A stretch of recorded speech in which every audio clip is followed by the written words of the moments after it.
Welcome back to another new class. আজ আমি তোমাদের সামনে আরেকটি অ্যাডভান্স লেভেলের ন্যারেশন চেঞ্জের ক্লাস নিয়ে তোমাদের সামনে আসলাম। আগের দিনের ক্লাসে আমি তোমাদের সামনে সম্বোধনসূচক শব্দ সমষ্টি নিয়ে আলোচনা করেছিলাম এবং সেখানে দেখা গিয়েছিল যে good morning, good evening, good afternoon, good luck এই সমস্ত শব্দ সমষ্টি তোমাদের সামনে আমি তুলে ধরেছিলাম কিভাবে আমরা ন্যারেশন চেঞ্জ অর্থাৎ ডিরেক্ট থেকে ইনডিরেক্ট স্পিচে করব। সেখানে দেখা গিয়েছিল যে সেডের স্থানে ইনডিরেক্ট স্পিচে আমরা অবশ্যই ব্যবহার করেছিলাম উইশ অথবা উইশড। আজকের ক্লাসটিতে যে শব্দ সমষ্টিগুলি আছে সেই শব্দ সমষ্টিগুলি সবই হলো বিদায় সূচক শব্দ সমষ্টি। দেখো, যদি আমাদের গুড নাইট থাকে, যদি আমাদের ফেয়ারওয়েল থাকে, যদি আমাদের গুড বাই থাকে, তাহলে আমরা কি করব? অলরেডি আমরা প্রত্যেকে জানি যে বিদায় দেওয়ার যে ভার্ব সেই ভার্ব হলো বিড, বিআইডি বিড, এবং তার যে পাস্ট টেন্স সেটি হলো বেড, বিএডিই। এবার আমরা কিভাবে করব? আগের দিনের ক্লাসে যেহেতু আমরা সম্বোধনসূচক শব্দ সমষ্টি পেয়েছিলাম সেহেতু আমরা উইশ শব্দটিকে ব্যবহার করেছিলাম। আজকের অবশ্যই আমরা বিদায়সূচক একটি ভার্ব আমরা ব্যবহার করব, সেটি হলো বিড, বিআইডি, এবং সেডের স্থানে অবশ্যই আমরা বিডের পাস্ট ফর্ম লিখব অর্থাৎ বেড লিখব। তাহলে দেখো, সেডের স্থানে আমরা বেড লিখব, বিএডিই। যদি আমাদের সেডের স্থানে সে থাকে তাহলে আমরা বিআইডি বিট করব, এবং তারপর আমরা অবশ্যই অবজেক্টকে বসাবো, অর্থাৎ অবজেক্ট আমরা অবশ্যই খেয়াল করতে পারছি ফ্রেন্ডস, এখানে মাই ফ্রেন্ডস, এখানে মাই ফ্রেন্ডস, এখানে অন্য অবজেক্ট থাকতেই পারে। সবই যে ফ্রেন্ডস দিয়ে সবসময় প্রশ্ন থাকবে এমন কোনো কথা নেই, ঠিক আছে। তারপর আমরা অবশ্যই এই যে বিদায়সূচক শব্দ সমষ্টি, এই বিদায়সূচক শব্দ সমষ্টি আমরা ব্যবহার করব।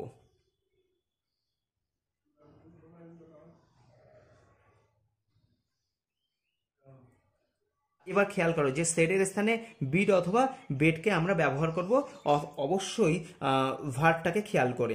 তারপর আমরা অবজেক্ট ব্যবহার করব, অর্থাৎ কমা কোটেশনের পরে যে অবজেক্ট থাকবে সেই অবজেক্ট ব্যবহার করব, এবং তারপর আমরা বিদায়সূচক শব্দ সমষ্টি ব্যবহার করব।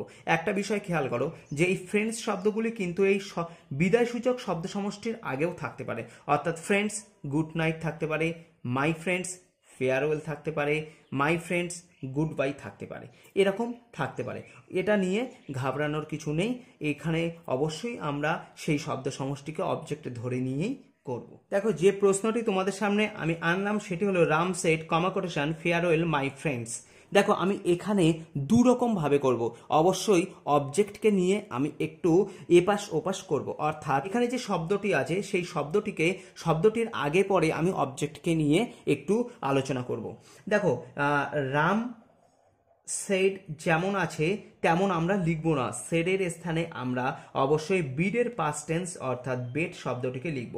আমরা বেড শব্দটিকে লিখলাম। অলরেডি আগের ক্লাসে আমি তোমাদের এই যে ভার্বটিকে লিখেছিলাম সেই ভার্বটিকে, অর্থাৎ উইশড যে ভার্বটিকে আমরা আগের ক্লাসে লিখেছিলাম সেই ভার্বের পরে কিন্তু আমরা অবজেক্টকে বসিয়েছিলাম।